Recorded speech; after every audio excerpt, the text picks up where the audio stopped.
Hello everyone, আমি সুপর্ণা আর আমার একটি মিনি ব্লগে তোমাদের সবাইকে ওয়েলকাম। তো দেখো, এখন আমি রেডি হয়ে গেছি আর যাব এখন বাবার মাসি বাড়িতে। বাবার মাসি বাড়িতে কালী পুজোর নেমন্তন্ন ছিল। তো কাকি এইদিকে মায়ের জন্য ভোগ নিয়ে এসে ফল, তারপরে সন্দেশ, এগুলো পুজোর ওখানে দেবে তাই। আর এইদিকে দেখো, দুইজনে দুই সাইডে বসে পড়েছে টোটোর, আর আমাকে বলছে মাঝখানে বসতে। কী আর করা যাবে, বড় যখন হয়েছি তখন এদের জ্বালাতন তো সহ্য করতেই হবে। আর আমার বাবার মাসি বাড়ি আমাদের বাড়ি থেকে অনেকটাই দূর, প্রায় 1 ঘন্টার মতো রাস্তা।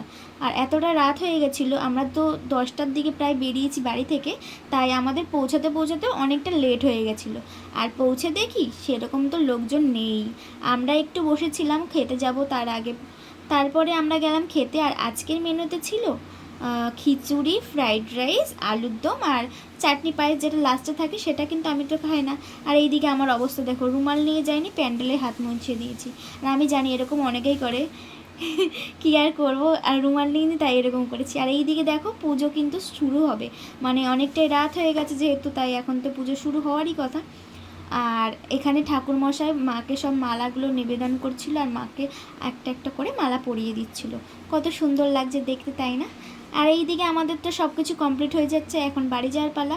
তো আজকের ভিডিওটা এই পর্যন্ত ছিল। ভালো লাগলে অবশ্যই একটা লাইক করে দিও। দেখা হবে পরের কোনো ভিডিওতে।